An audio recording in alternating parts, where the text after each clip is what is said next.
Alright, hello and welcome to Stampscaping 101. We're going to be testing out the Koala InkJet matte printer paper, okay? Now, why am I trying this out here? It's always good to have options, and I get questions about surfaces all the time, where to buy them,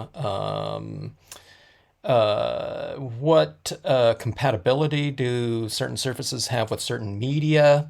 And it's always good to have options. There's this like shortage on pulp going on right now. So sometimes people have a hard time finding even like matte paper or semi-glossy, coated cardstock these days. So we want to try out some different types of things because chances are there'll be availability in different parts of the world with these different types of surfaces. It might not be the same type of brand, but it should be of a similar chemistry when it comes to types of surfaces out there, okay? Now, I'm assuming that these inkjet printer papers have a certain type of coating on them that makes them able to accept those printer inks, okay? And sometimes these can be very good.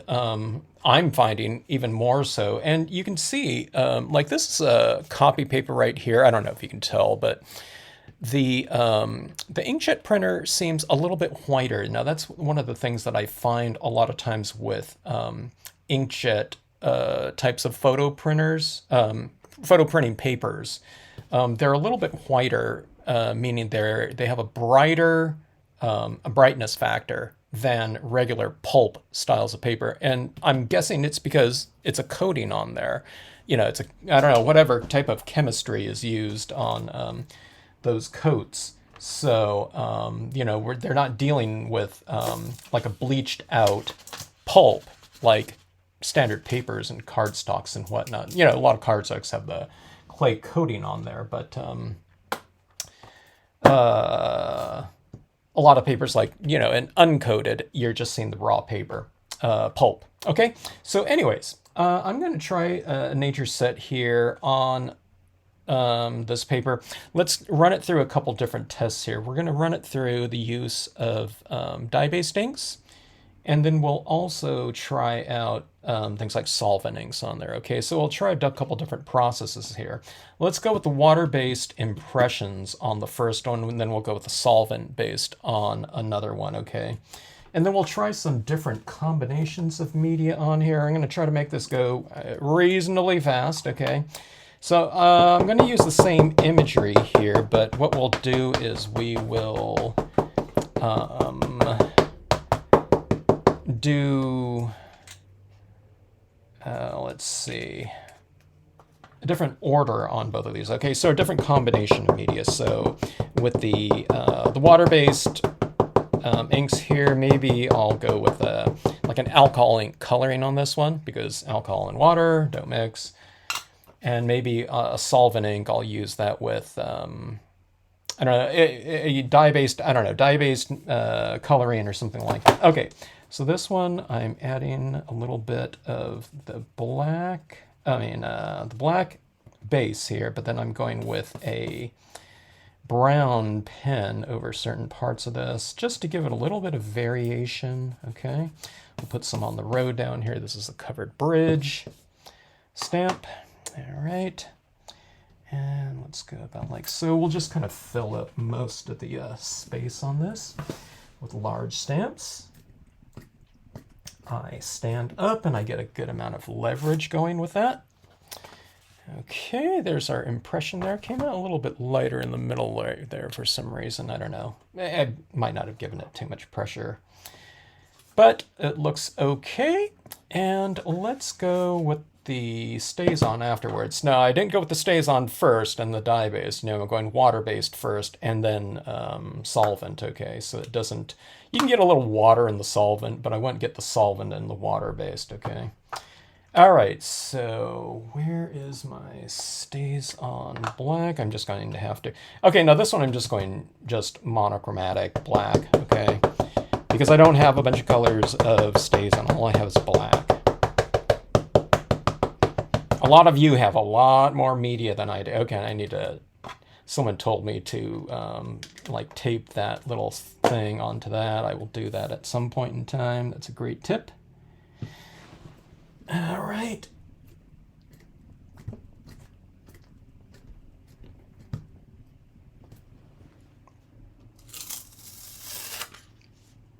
Lighter. Okay.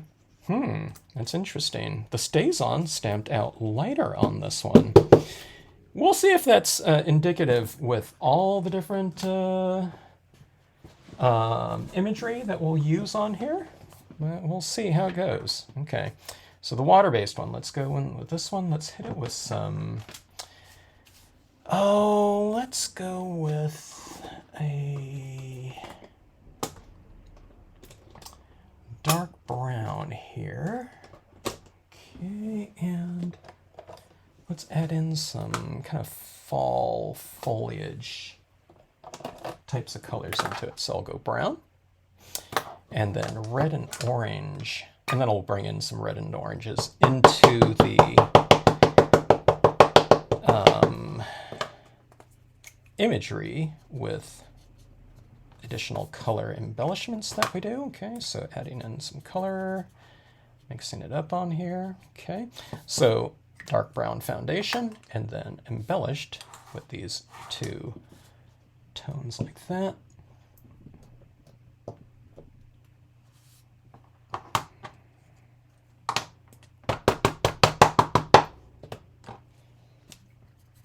This gives it your watery, watercolory type of impression, okay? This is one of those very basic kind of coloring techniques that everyone used to do. I don't know if people are doing it now. I think people are used to just stamping things out and then coloring it in, which is a good technique. But it's good to employ systems where, or processes where, you know, you can get things inherent in certain steps so that you don't have to do additional types of things. And it could be very, very effective and less time consuming as well. Okay. All right. Is that, let's just go for orange on this one, a little bit of a lighter impression. Okay, and this.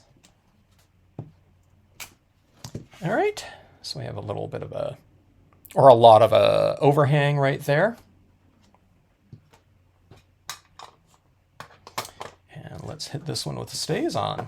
Okay, now in this one right here, I'm just going to go straight in with the black. Maybe I need to re-ink this StazOn, I don't know. Let's just see if the impressions are just lighter inherently on here. If they are, okay, this one right here, I don't know. Maybe that stays on. Maybe I should wipe that, clean that stamp off more before I stamped it. Now, it looks pretty good though, like that, kind of lighter like that. It kind of recedes back into the distance quite a bit. Okay. Some of you are thinking, I like the black and white better. I always used to get that. I like black and white photography, old black and white movies. I like all that type of stuff. I like color too, of course, but I do have my appreciation for, I don't know, that kind of the more dreamy looking kind of black and whites. I love grayscale and all that too. Okay, so let's see these right here. Not too different. This one I stamped up a little bit higher like that. From a compositional standpoint. Okay, let's see. Let's get a little bit of a texture down here. Right down here, it ends, you know, fairly abruptly, right? So we're going to go in here and add in some additional textures, okay? Those go for your secondary impressions, you know, like that.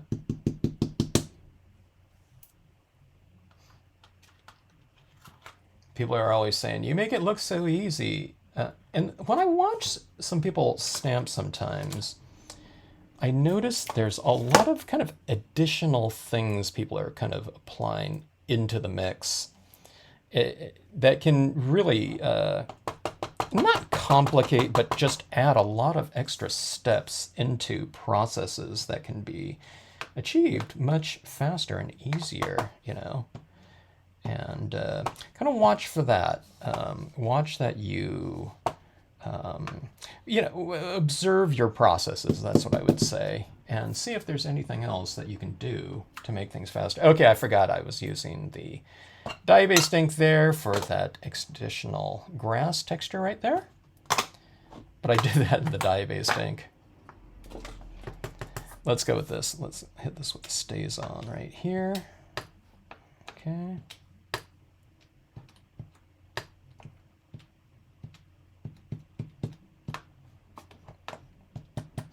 So then you kind of carry that road right down there.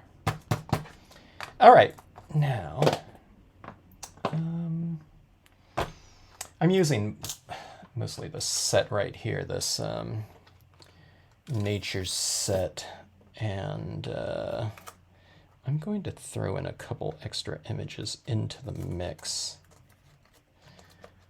One of them being the reeds large right here.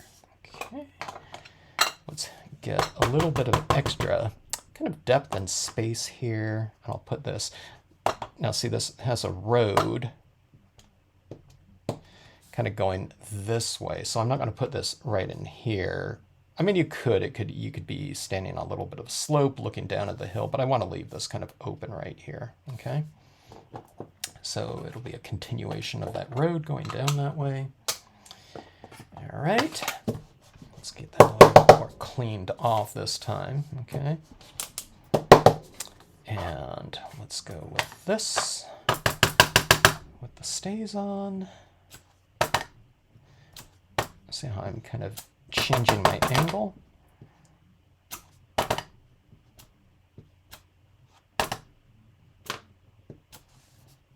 All right, I put a little bit more of these across there because there was a larger kind of, I don't know, angle coming up here because I stamped this up higher, which you can do or not. It's just a little bit of a change from this one. I don't like doing the same thing over and over again, even if it's like, you know, 2 minutes before. I get bored.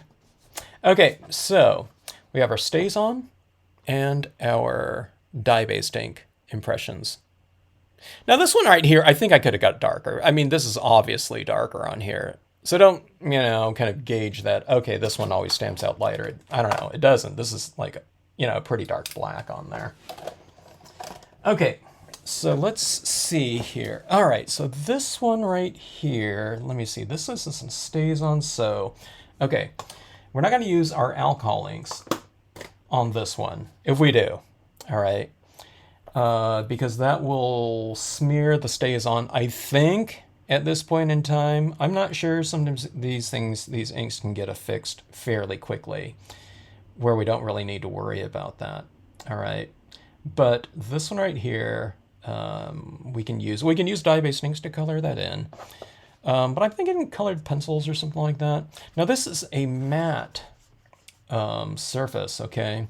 So that's why I was thinking this might be pretty good for your colored pencil types of applications on here. But we'll see, okay?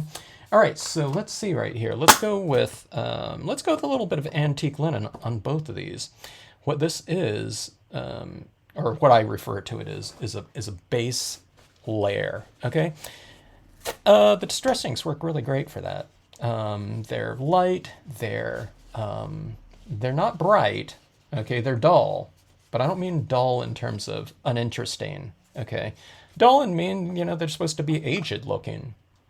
So they're a dull, you know, in intensity style of ink. You know, there's antiqued, you know.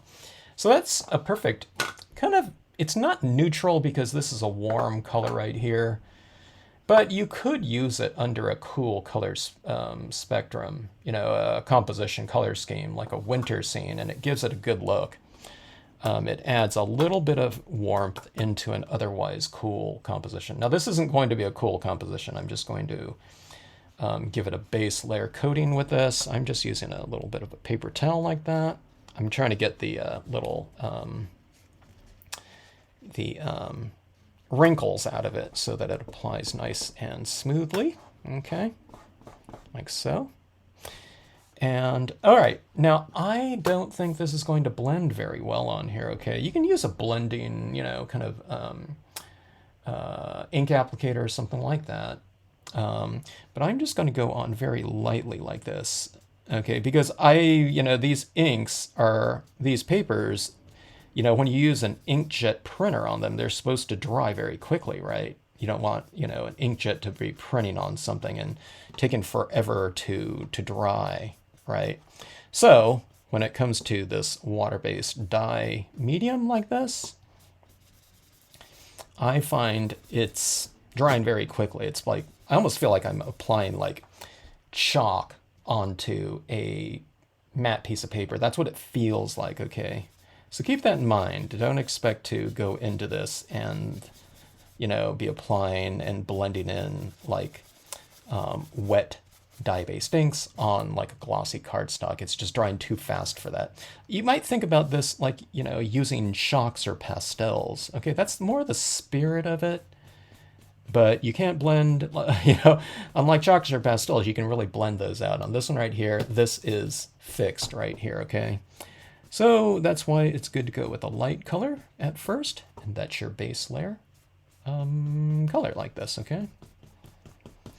Don't worry, this is not the end result that we're going after, so if you get kind of clumpy and, a little bit,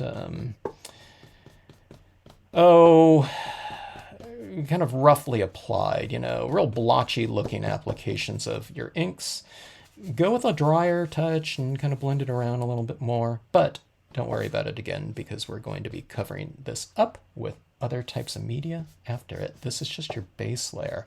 A lot of people start panicking after their first layer. It's like, oh my God, but that's not the end thing. You have like steps, I don't know, whatever, B through, L to go, and this is step A right now. Can you ruin something with step A? I guess you could, but not really. I mean, you'd really have to kind of, I don't know, make an effort to do it. And some of you are saying, oh, you don't know me or something like that. But you know what I mean? Allow things to develop and don't get kind of jump to conclusions so fast, when you're doing something. People are often so destination oriented where you want to be more process oriented, okay? And see things as taking in steps to develop, All right, so as you can see, not a nicely applied, layer of ink by any means. But look at this right here. See my lighting right here. It's like light, dark, light, dark, light. You know what I mean? It's an oscillation of light and dark in here, okay? Where do you do your light and darks? There's not any set area. I guess when it comes to this little visual lead-in, I like to leave my roads a little bit lighter, waterfalls, waterways, things like that, a little bit lighter.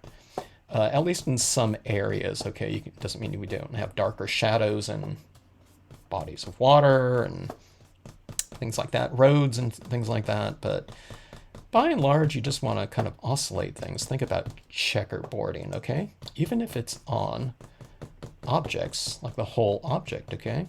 So have lighter areas on your rooftop and darker areas on your rooftop. On the side of this covered bridge, you have lighter areas and darker areas, You have shadows on things, okay? That happens in everyday life all the time. There's shadows on this piece of wood right here, and it's lighter on the top like that, okay? But you see there's like lighter areas and darker areas. It's curved, of course, but even on, objects like this, okay? See this, there's kind of lighter areas of wood, darker areas. I mean, we have this glare on there, but, things in nature have glare, pads on your desktop there, you're working on the desk, probably on a top surfaces right now, and certain areas of your desk, even on your whole flat area, you have shadows and light going across that, all right?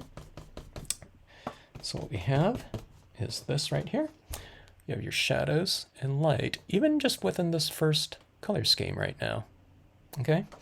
All right, let's see. Let's try some different colors on this, okay? Let's try to go on...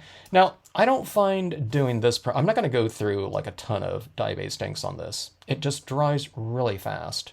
But it gives us a nice head start with this base layer coating that we're not going to have to do coloring in with other media. But let's try on the water-based dye surface. Okay, not that one, but this one right here. Let's try some alcohol inks, okay? These are dye-based inks. You know, sometimes you get a little bit of smearing, but I don't find that happening too much. And if it does smear a little bit, you know, the colors that have already been laid down, use it, you know, use it to blend in your tones, okay? So I'm just going on with some light colors right now. It might be blending in a little bit, I think. I don't know, what color is this? This is a little bit of peach. Like that. It seems like I'm getting a little bit of color off of those trees. Okay, now this, I'm just working on this right now, okay? Some of these inks might still be a little bit wet because I know that that kind of pinkish tinge right in there is not coming from this pen, so it's kind of mixing on there, okay? Let's hit the side of this covered bridge here a little bit more. Where do I color with these pens? I'm kind of, you know, roughly coloring in the same areas that I colored with the dye-based ink. This is a very light color, so it's really great to start off with. You know, start off with your lighter tones, even though if you can't see them very well. You're just kind of coloring in very incrementally. It's very safe. You could barely see it. It's just coming into focus a little bit more. And then when we start working through darker tones, those are the colors that will kind of concentrate more in our shadow shaded areas, okay? Now, this, unlike, you know, your, I don't know, you know, your alcohol ink types of papers and whatever, specialty papers, okay? This one's not going to blend out, I don't think, as easy because it dries very quickly, and, you know, we're going to have to be aware of that. All right.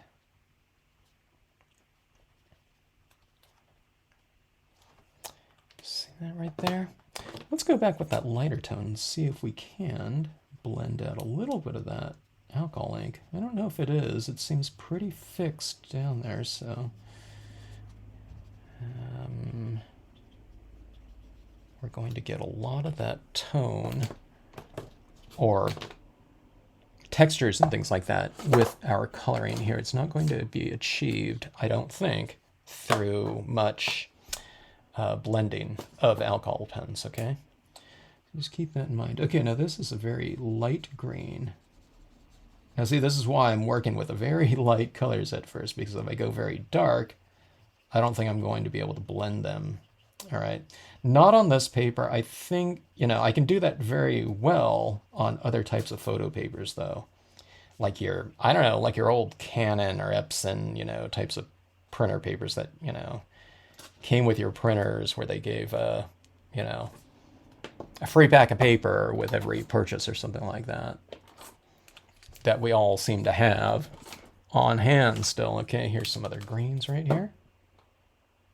All right, now I'm not worried too much about, I'm worried a little bit like this green right here. That's really going to show up here a lot. So I'm just going to use it fairly sparingly, okay? Like that. See, I'm usually used to being able to blend that a little bit more. But on this, it's really kind of laying into that, absorbing into the surface very quickly, okay? So I'm not going to do too much of that. I'll blend it in, not physically, but visually with the use of some white pigment ink at the end, okay?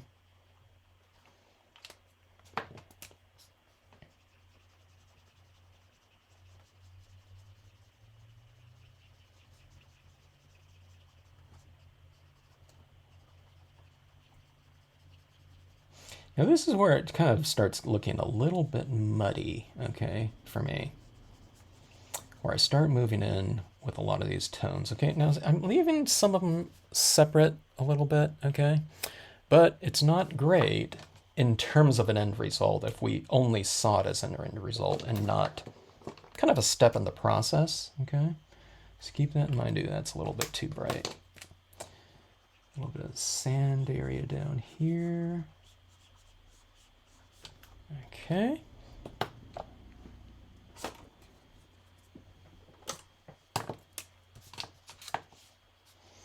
Hitting some of this water area down here. See how pale blue this is?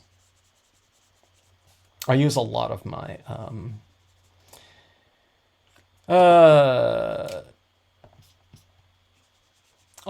pastel colors. Very, very light pastel colors. You know, if you're coloring certain types of styles, a lot of these colors that I'm using are barely usable because they're just so light you can barely see anything, you know, when you lay it down. But cumulatively, they add up. And see right here, I'm just putting some of this down in this white area down here just to kind of fill it in a little bit. All right, so I see I have a little bit of that light and dark in the water area up here on the side of this mill, so on and so forth. Okay, so I used a lot of colors on here. We went through a lot of these right here, or all of them, I think. Maybe not all those greens. Okay, I've laid down my liquid media on here. Now let's go in with some colored pencils, okay?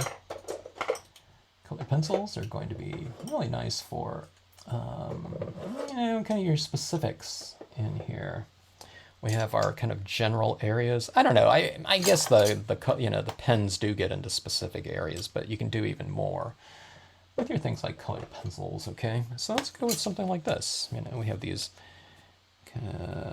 fall toned trees, and you can go in. You can get very specific, and you can put a layer of you know, I guess that would be wax, right? Wax media over certain areas. You can't go with a, you know, a yellow over a darker area and have it look, you know, yellow. It's not, you know, the colored pencils aren't really opaque, so they're not going to cover up something, okay? But you can get that tinge in here, like if I want a warmer tinge, you know, I can put this yellow throughout here, and you can see it kind of warming up through there. It's kind of bringing a lot more continuity, certainly, between those trees and this grassy area down here with that warmth. See that right there? Let's put a little of that warmth, you know, reflecting off some of the rooftop right there. You know, chances are you'd have some of that light reflecting off that down on this. You know, covered bridge. The covered bridge will go with some tone on the side. I'll put it down my bricks, and don't forget your shadows too. You really want to get some things in the shadows. And again, like this covered bridge, you don't have to tone it or you know, shade it, you know, uniformly. Okay, like back here, I'll put a little bit more tone in the back of it than on the front. You can use some of this brown to shade your grassy areas too. Here's a darker green. Yeah, there's some little kind of shadow areas down in these grassy areas with the rocks down in there. You can see a little bit of texture. You can reiterate that texture.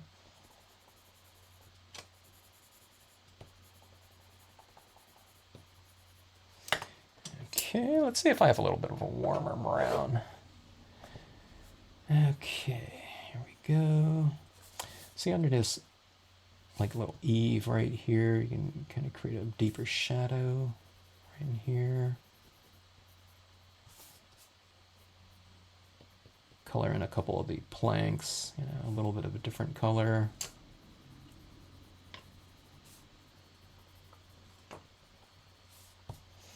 How about, you know, getting some of this brown on the road, okay?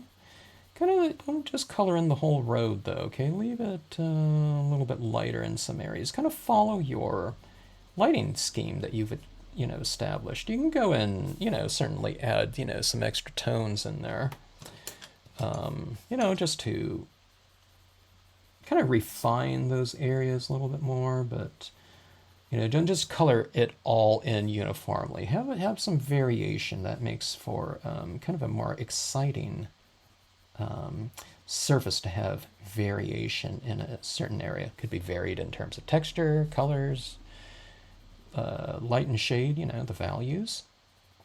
It could have, you know, just anything, okay? Just don't make things kind of too, you know, uniform, like where it's like one note in a certain area or something like that. The more notes you have, you know, potentially, yeah, the richer the surface can become. All right, this is black right here. I'm going in. I'm not going to go too crazy with this, but hitting it in my shadow areas here and there.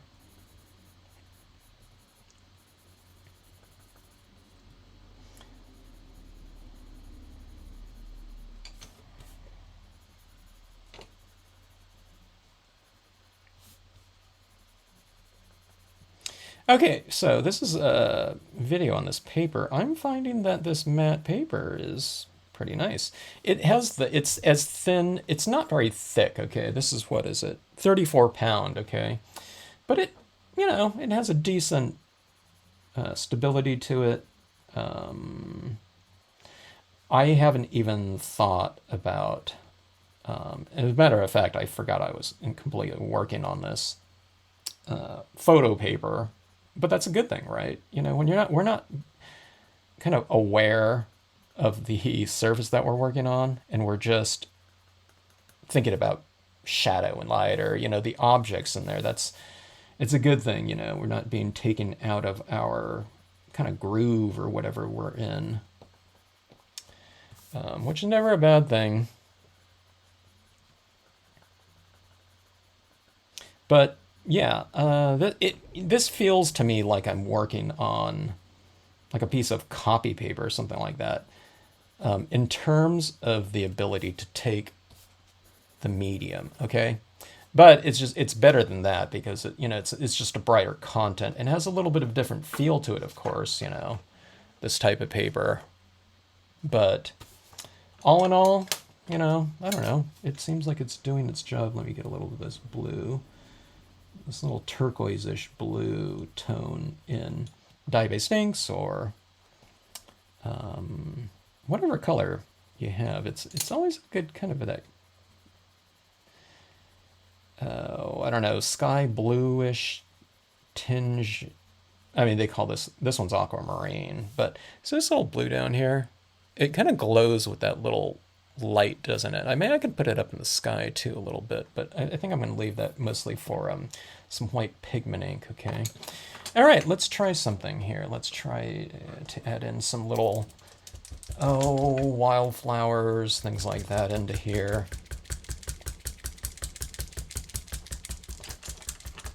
Is this an exciting paper to work on? No, I wouldn't say that. It's kind of a neutral to me, okay?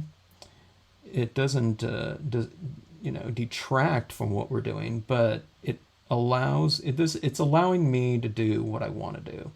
Now,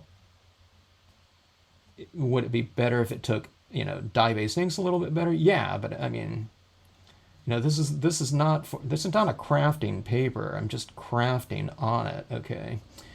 So, by the way, this is a extra fine white paint pen, acrylic white paint pen.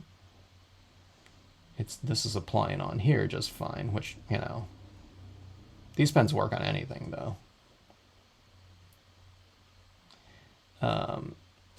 Okay, but back to the surface. Yeah, the surface, I don't know. It's working really well. Okay, so I'm putting a little bit of little details back into this area. Okay, there's some rocks throughout this grass. Okay, so I'm adding that back into it because I lost a little bit. Here's the fence posts in here. I did, you know, a lot of coloring right over that, but I can add the contrast into the fence back into it like so. Okay, So the fence stands out a little bit more. Let's make it stand out even more. Oh, here's a post that I forgot to add in.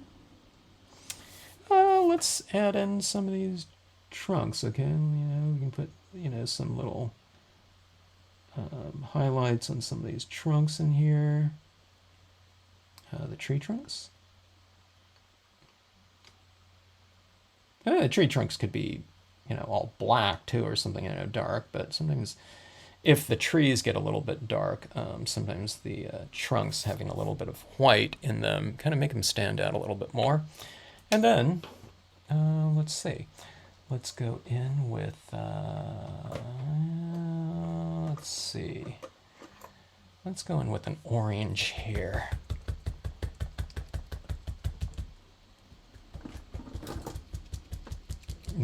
Dare I? Let's try both the 0.7 millimeter and the 3 millimeter pens.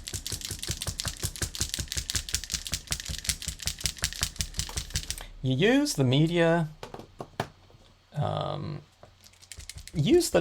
that's going to suit your purposes, for what you're going after. You don't have to use all this different media on here. I'm kind of throwing the kitchen sink at this because we're doing a paper test. So, I want to see,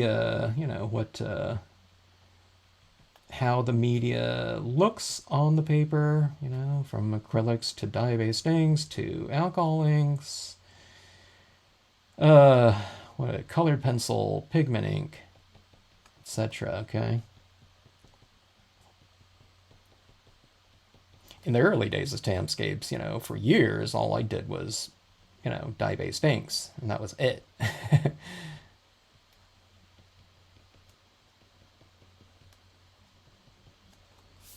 But now, I don't know, I tend to keep adding in things into the mix, and I don't know, to me it gets a little bit more exciting and textural. I love texture.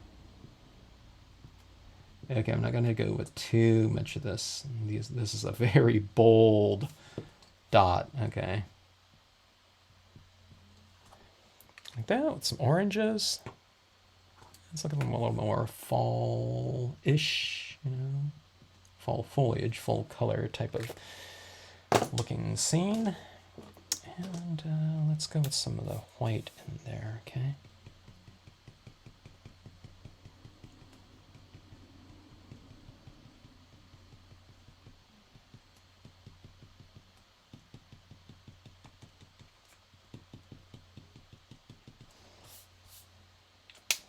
Let's add a little bit of red. We have the red here in the foreground, of course.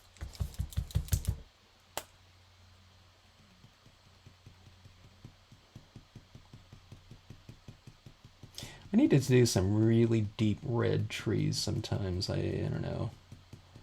Some very bold red trees. I don't know, I just haven't done it yet. All right, so that is some of that. And I'm going to put some of these orange specks down here. One of the things about kind of areas with fall foliage, you find kind of that, same type of look in the ground cover as well. Like it's not just on the trees, the deciduous trees. It's like there's like these colors in the like I said, the ground cover, the bushes and things like that as well. And it seems like everything's kind of in harmony and thematic or something like that. But see those little touches down here? Didn't that orange kind of really bring some continuity between that back area and this area right in here? Okay, so let's see. Let's see if I can get one more use out of this cotton ball here. I've probably used it a couple times already. At some point in time, it starts getting a little bit hard. All right, so we're going to bring in some of this white pigment ink in here. You can use whatever, Hero Hues, Unicorn, whatever. This is a matte surface right here, okay? So any type of pigment ink should work just fine. Okay, now see this little area in here is a little bit lighter, right? Or it's like an opening. So I'm going to put some of this white pigment ink over this area, but doesn't that look like the light is coming through those branches and trees now by lightening them up, okay? Like that. Oh, I'm starting to smear a little of this ink on here. So that's not quite dry yet, okay? So just keep that in mind, okay? I'll be a little bit careful about where I apply it. And not go back into those, you know, those lighter areas right in there. Okay, so it's not too bad. But see, I'm putting some over those trees, but look how that tree is different than this one right now. Okay, let's put a little bit of fog down here. And let's put some at the base of this little cluster grove of trees back in here. You see how, remember how I kept things kind of light, dark, you know, a little checkerboarding with that? I'm going into these areas and going a little bit lighter or soft, crisp, you know, soft, crisp up there. Okay, so it's not quite so checkerboardish, like, you know, light, dark, and then light, dark, you know what I mean? You were just oscillating, you know, this isn't like a fixed board or something like this, but see this right here? How I'm making it a little bit softer right here, but then leave it as is, you know, in another area so that you have something to contrast against each other. Okay.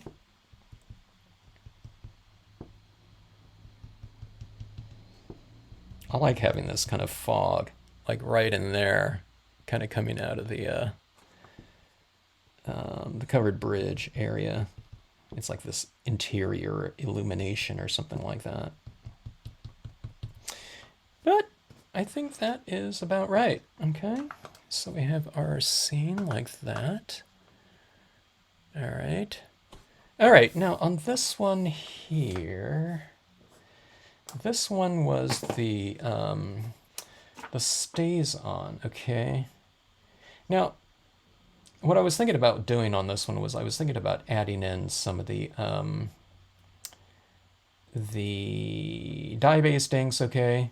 I don't think I would do that on this one. I think I would go with the colored pencils or something like that on here.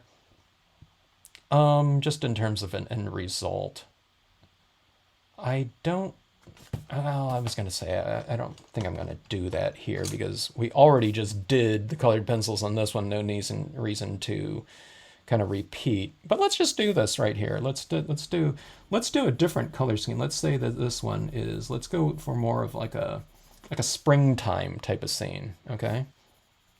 I mean, we can even go, I can even have like a moon back there and just go all kind of winter, kind of, you know, bluish tinge or something like that. Or not, maybe not winter, but nighttime, you know. Wouldn't be winter with all these deciduous trees kind of, you know, with all their leaves or something like that. But let's just go with the a quick application of, you know, a green springtime, you know, type of scenario, or post, you know, spring, early summer, something, you know, something like that. Just a different color scheme. All right. And again, we gave ourselves a little bit of a head start with, you know, that base layer down there. You don't have to do that. It just kind of fills in a little bit before we start having to do, you know, a lot of this type of hand coloring here. Not that it takes long. You can do a base layer with, you know, your colored pencils as well. But see this right here? You can see it kind of coming in. I'm kind of leaving some areas a little bit lighter. Going in certain areas, making them a little bit darker. Kind of working my little shadow areas and textures. If there's a darker area, you know, with black ink, I'm just going in and making those areas a little bit darker, because this green right here is a fairly dark one, okay? Let's hit, you know, an area with our warmer green here. It's like a yellow green. Apple green, it's called. So you just see any yellow green. You know, this technique right here is not brand specific, okay? In terms of the colored pencils.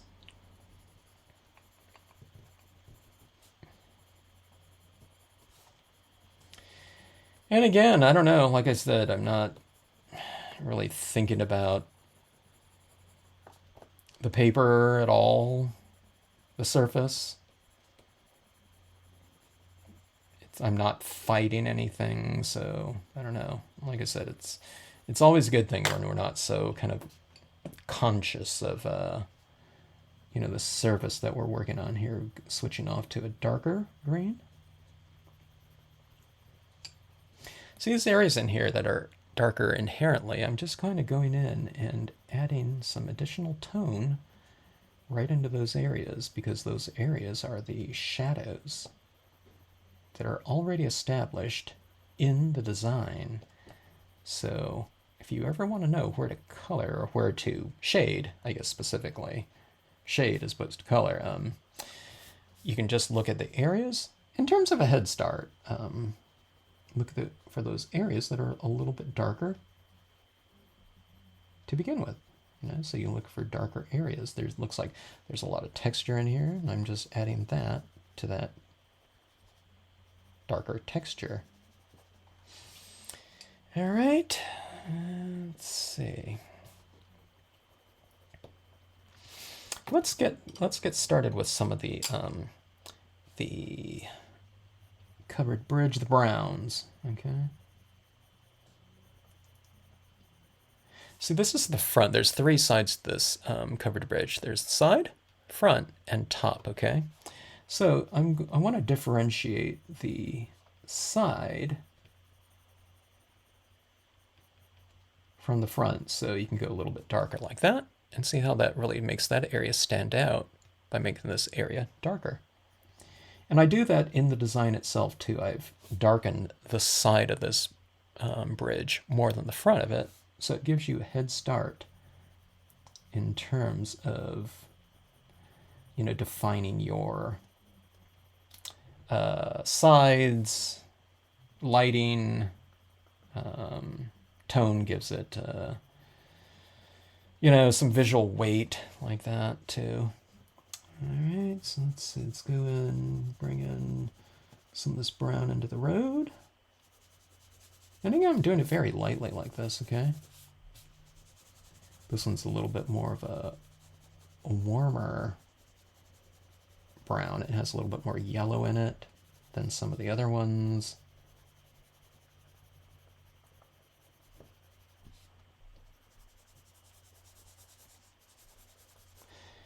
Okay, let's go with this one right here. This one's called Raw Umbered.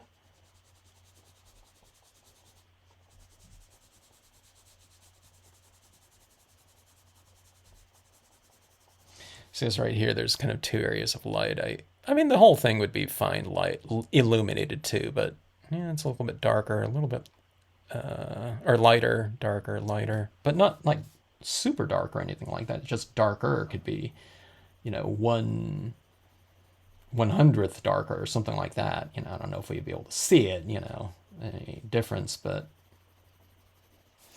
like that, have a little bit of area. It just kind of oscillates and makes things a little bit more interesting, having variation in a certain area. Here's my water area like this, okay? And see this, I'll leave a little bit of a peekaboo kind of illuminated area within that water. So it's like light is hitting that water differently in that area like that, okay? Remember about laying down a little bit of blue, kind of in other areas. It gives it this kind of crystalline, kind of look to the piece. It's kind of glowing with that blue, isn't it?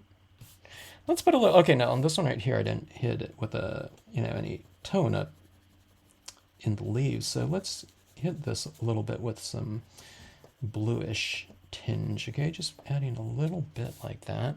Kind of a little bit in the corners, like a vignette.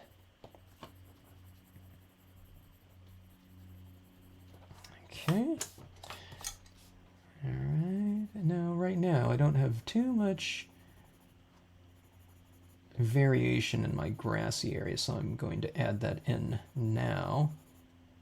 Make it a little bit darker in certain areas. Doesn't have to be the whole thing. I don't want it to be the whole thing, but I just want some variation.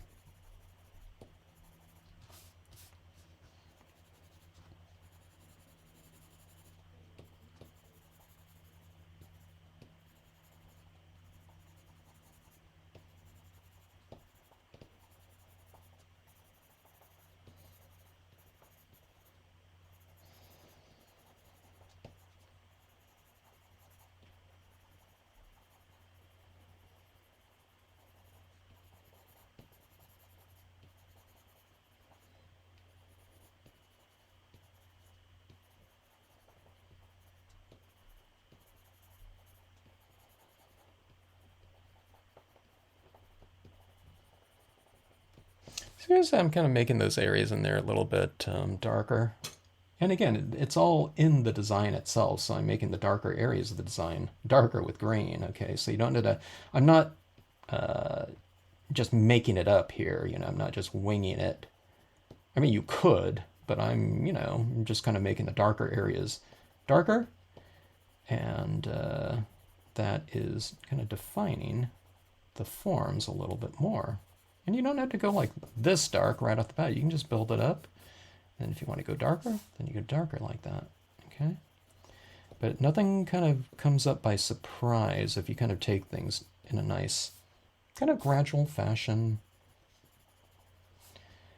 It's not always the most exciting thing. Like calligraphy is like super exciting because, you know, someone's doing their lettering. It's like, boom, you know, you can't, you have to have that exactly right. This is like the opposite of this. You know, it's like all these little things kind of coming into focus very slowly.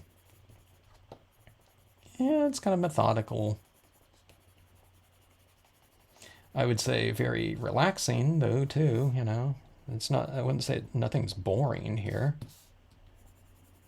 Maybe if you do like a comparison to like, you know, that, you know, calligraphy or something like that. I always say calligraphy. Calligraphy and like certain types of watercolor paintings, like very spontaneous. You gotta, what you get is what you get, you know.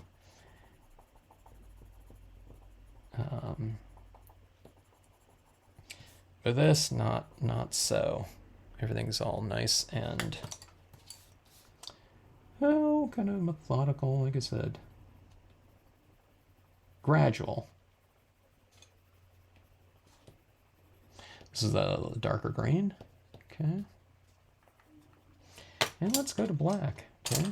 All the images are stamped in black, so I like to do my eventual kind of shading vignettes, stuff like that, you know, in black or whatever color that I've used for my darkest color. If I stamped out my imagery in black, I'll usually finish my perimeter colors or something like that. I'm talking about dye-based inks in black, and also my shading in black.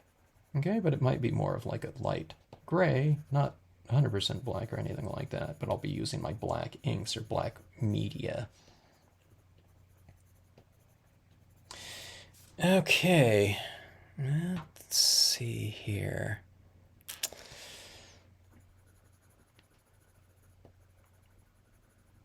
This one here might have room for that. I'm always using fences. I always like using the fences with this set here.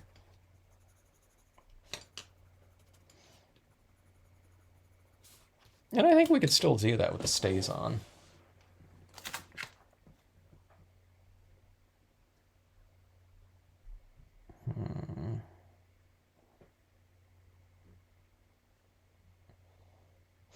Let's do it. A lot of times, see, a lot of inks won't work over wax. And I do worry about the stays on a little bit, you know. It's, you know, there's a lot of wax pencil down here. Let's do that after the Brilliance ink. Or should we do it now? Let's go ahead and do it right now. Yeah, I just don't know how media will adhere or transfer onto wax, okay? You know, the wax from the colored pencils, so let's give it a shot. Okay. I'm just using the top portion of this one. This one's the left side, larger fence from the fences set. Okay. I'm holding it down just, to really get a good transfer down there. All right. So there's that fence kind of coming in this way. And then sometimes, not all the times, but sometimes I'll use the smaller one on the other side of the, the road. They kind of make a good visual lead-in into a scene. I'll just use a small portion of it. Okay, something like that. Kind of anchored off the bottom here and really kind of gave a prominent lead-in area. That's what I call it, lead-ins, Don't look it up or anything like that, but. Okay, so let's see here. Let's go in like we did with the previous piece, and let's add in some crisp little details, okay?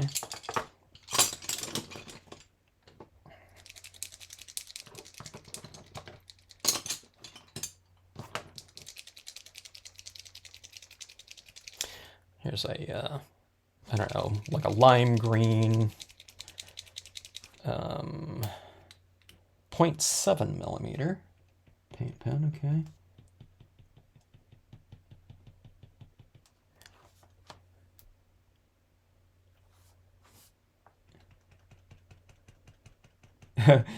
My scene right now, the background is fairly light, so this really doesn't stand out very much at all unless I put it over kind of a darker area, but there's a little bit of extra texture.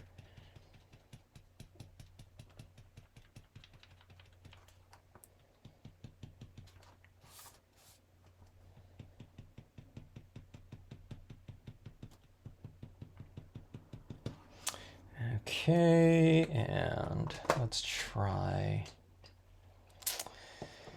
I might have to go to white, just to make this stand out more. Okay. Going in. Ooh, what is that? I have some. I went with my white over the orange in there, and some of that orange went up into this. I'm thinking, what the heck? My white turned to orange all of a sudden. Okay, so going in, redefining some rocks that got lost within all that tone and coloring in here. These pens are great. The acrylic pens tend to draw over everything. They're designed to be, work on things like rocks and glass and plastic and things like that.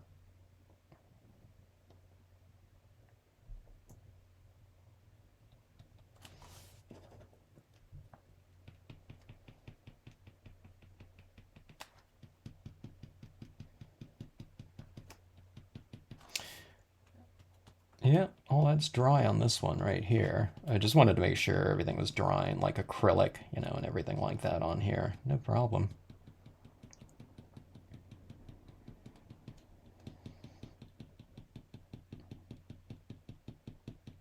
I love this white and this green right here. As a matter of fact, maybe I'll go with, more kind of white in here. I like the white wildflowers with this green. I think it looks really good.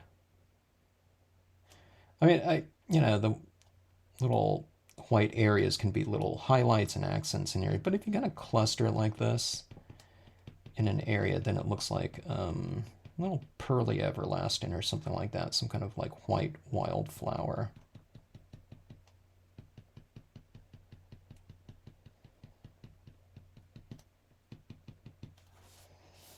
Maybe this one would be called, if we titled it White and Green or something like that.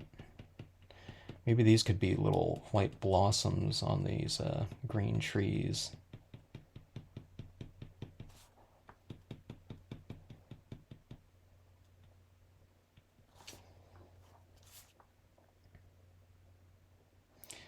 highlights on my fence right here. Kind of makes it pop out from the background a little bit.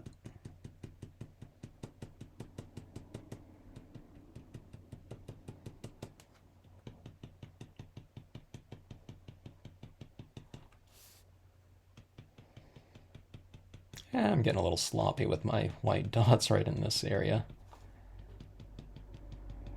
But that's what the white pigment ink's for. For me, at least. Covers up my rough applications of media, oftentimes, or it can. Let's see, here's a kind of a larger 3mm right here. It's a little bit bold. Let's go with the white down in here.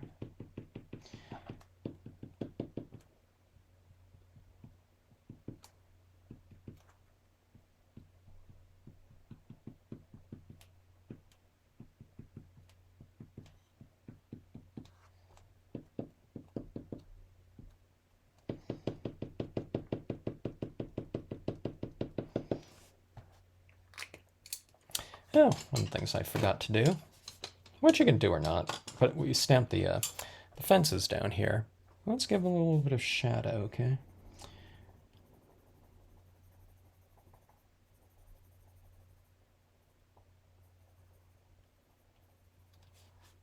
A little bit of brown, you know, because the road is brown. That'll go with a little bit of black over the top of it like that. I have the kind of light coming from this angle, so the shadows are kind of going back this way. All right, let's hit it with our pigment ink, and we'll call it a card. Call it a day. All right, so it's nice and white up here, but let's see all these tree limbs, leaves. Okay, let's give those a little bit of a variation to make it look like, you know, the light is coming through them like that. So we've altered some of those leaves like that. So see that right there? You alter it a little bit. You don't do it over everything. So you get a little bit of light and dark within that space. And it looks like some of these leaves are at a different distance than one another. I'll put some of that white coming over the tops of that. And we'll have white, this illuminated fog, or, yeah, just kind of atmosphere down here. Oh, here, let me hit this before I... This little fence in here, let's color that in. Let's bring out the white of that again a little bit more. So this, I got rid of that fence right at the bridge, but you can bring it out again, you know, with this. And make some of these bricks a little bit lighter, you know, than other ones. Okay, here we go. This is fence right here. Let's bring a little bit of a lighting, or, you know, it could be a little bit of mist or something like that in there. But look at that, doesn't it really kind of illuminate that area right in that spot?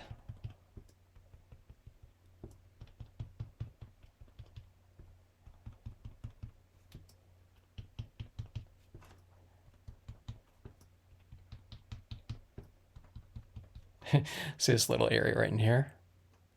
Yeah, the base of that fence.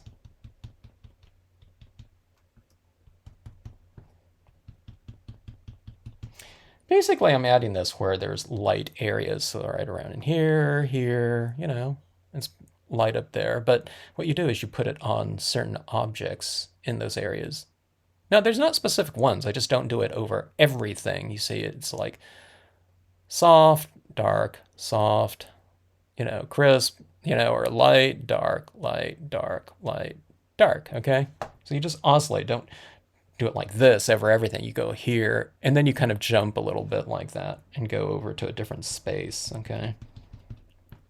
There might be instances where, you know, you might have a scene where, yeah, you might use it in specific areas or something like that, but just in general, It's not really too specific, you know, that rock stands out a little bit too dark for me. You know, you just tone it out like that, okay? But you just kind of tweak objects, you know, with lighting, I guess you can say. It's not really lighting that's white, but I don't know, fun stuff. Okay, so 2 different looks of the bridge like that. When I'm testing out certain types of media, a lot of times I have kind of my go-to scenes like this one right here. There's a lot of opportunity for a lot of color in there. So that's why I use this covered bridge scene to test out certain types of media surface combinations, especially when I'm trying something new. If I haven't stamped for a while and it's something, you know, that I want a bolder type of image on there, then I go with the Lakeside Cove Large, you know, like on foils or something like that. I want to test out some of this new holographic stock coming up. So it'd probably be a Lakeside Cove Large type of scenario for me. But have your kind of go-to things, you know, to test things out, you know, go-to compositions or whatnot, you know, that you can want to test out. And okay, so, you know, my conclusion here is that this paper is certainly easy and a good option to work on with certain types of media. I wouldn't do it for dye-based ink blending, you know, these inkjet printer types of papers. They're designed to dry something very quickly, so we're not talking about, you know, a lot of leeway in terms of the blending of liquid media on these types of surfaces, okay? But, you know, the paper is nice and really bright white, okay? And again, it's because there's this coating on there. It's not, you know, just the pulp of the paper that we're working on or something like that. Makes it good for colored pencils or something like that. You know, the colored pencils went on this. It's a matte paper. You know, if you're a colored pencil artist, you're not going to, you know, start off with something, you know, doing your 8.5 by 11 or something like that probably on here. You're probably going to go with water, you know, some sort of colored pencil conducive paper or something like that. But like I said, you know, in terms of just kind of a, you know, an all-around performer, you know, with certain types of media, you know, I think this works out very nicely. Let's see, let's change our exposure here a little bit, or let me get a dark piece of paper.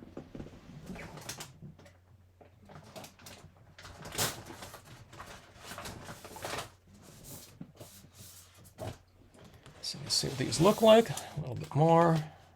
Okay. There we go. Let me change my exposure a little bit.